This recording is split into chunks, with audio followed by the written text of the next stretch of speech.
Hello and welcome back to Polydom and part 2 of our guide to chastity.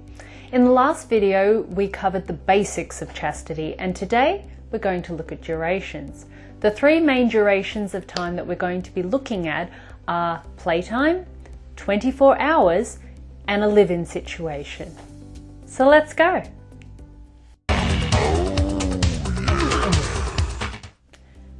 In this first part we're talking about playtime chastity. Now, with playtime, this can consist of a session that would be anywhere from 30 minutes through to about 4 or 5 hours. So it's not the longest period of time for chastity, but it is still a significant amount of time. You usually get a bit more sort of variety to choose between chastity devices for this sort of thing because you're constantly monitored in that time by your dominant, as well as the fact that there is an end point that is significantly shorter than the other chastity lengths of time. However, because of the fact that it is a time period where you're going to have a lot of heightened arousal and a lot of activity going on, you still need to be considerate to what is happening when you're wearing the chastity device. Having something correctly fitted is very important, but also noting that if you are a person who is prone to injury easily or has very sensitive skin, perhaps steering away from rigid types of chastity devices such as metal or caged ones would be advisable, because your silicone or plastic based ones will have a little bit more allowance to give, which would reduce the risk of any injury and allow you to play. Now, these are also good if you pick ones that are a bit more decorative, because you're in the moment and you have that variety to have something more ostentatious on, because you're in that stage and it's not being restricted by going to work or sleep or any of those sorts of day-to-day things. So that gives you a bit more flexibility as well. It's still important that you make sure that you have checked everything to make sure it's all correctly fitted. And remember, it's completely dependent on the activities you'll be doing within that play session on what chastity device you're going to select. So really carefully think about the activities you're going to be doing and your own personal sensitivity, and then select a chastity device that best suits that moment. And that's playtime. The next level is 24-hour periods. Now, this doesn't have to be exactly 24 hours, but we're looking at a full day with this particular time duration. Now, there are a lot more things to consider other than just play. Even if it hasn't occurred that day, there are other things you'll be doing, such as going shopping, going to work, sleeping, cooking, cleaning, going out and about to meet friends, driving. So many different options there that are going to impact what happens to you when you're wearing a chastity device. So there are other things to consider, because as fun as the idea is, the reality of it is that you need to prepare for the certain things that you need to still do in that day without being injured or uncomfortable. So some of the things that you might end up finding is that with sleep, there are natural things that happen to the body where you will become aroused and relaxed multiple times during the night. And having a device that isn't going to allow that flex can sometimes cause you to wake up impromptu in the night time, can disturb your sleep, and can possibly even cause some pain and discomfort. So you need to take that into account when you're going to do sleeping. When you're driving, because you're in a constant seated position and your feet are constantly active with what they're doing, there may be pinching or cutting or a tighter fit in that area, especially if you're in business pants or work pants or jeans especially. You have to allow that this device that you're wearing isn't going to start cutting in or irritating you. So everything that you're doing throughout the day needs to be considered. And the best way to prepare for any kind of 24-hour period would be to try each of these things individually.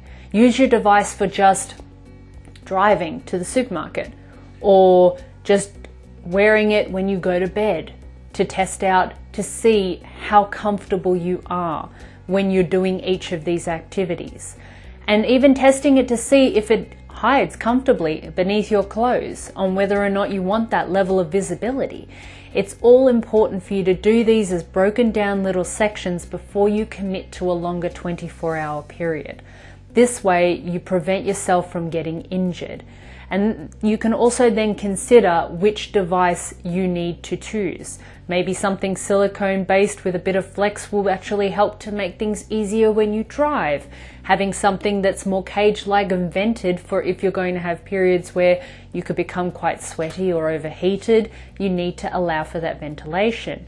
And you need to be able to figure out how to incorporate it into your everyday life with that, to be able to have that 24-hour period without causing yourself potential injury.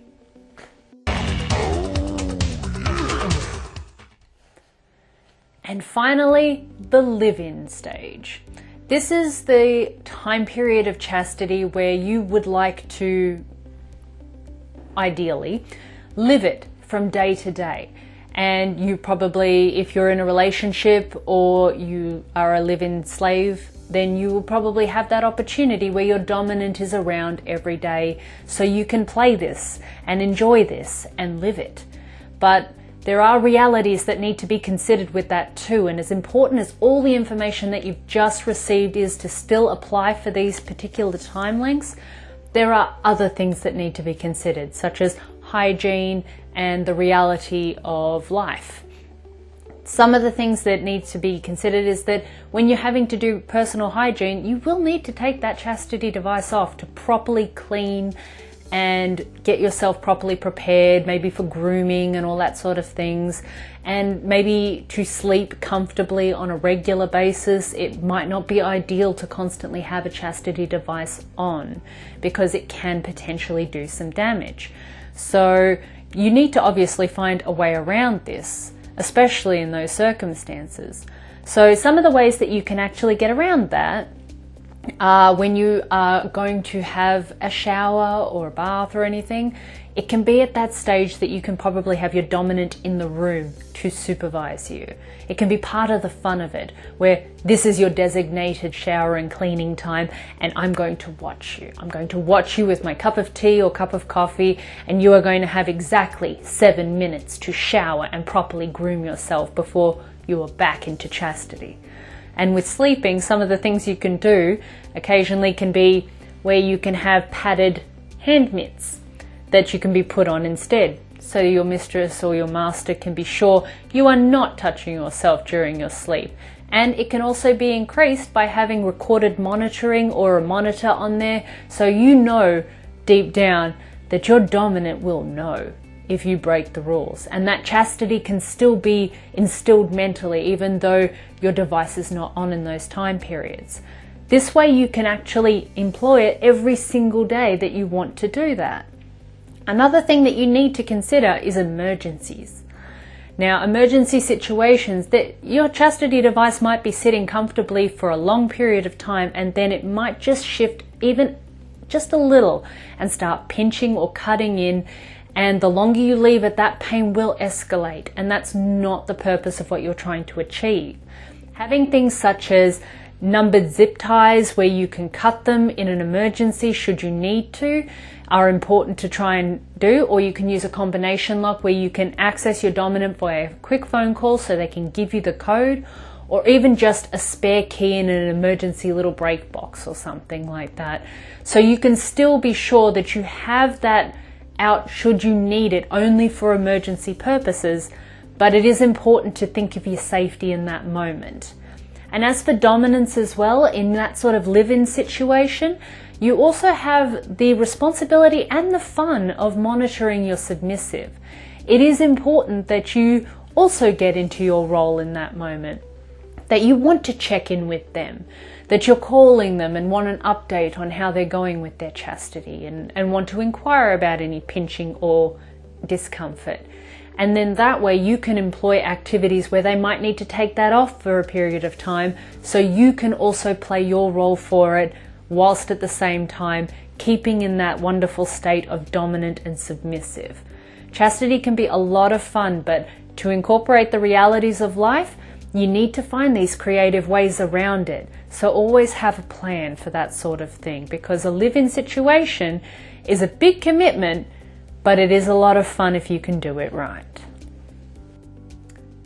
So that was part 2 of your guide to chastity. Remember, no matter how you want to enjoy chastity, and there are many reasons to get into it, it is first and foremost a mental game. And it is assisted very well with actual devices and a lot of restriction. But again, it's all about the obedience that you have in that moment, or the restriction that you have in that moment. And that can be achieved in many different ways, which can always be interweaved into the actual device's use as well. So that way you can have that perfect balance of realities to make sure you stay safe, and the fun of being able to enjoy chastity in all its glory. So I hope that this was actually informative and that you got a lot of really good tips. I look forward to hearing about all the people out there trying chastity and what device they decided to go with that suited them best. I hope you will subscribe and like this video, and I will see you next time in the next video on Polydom. Bye!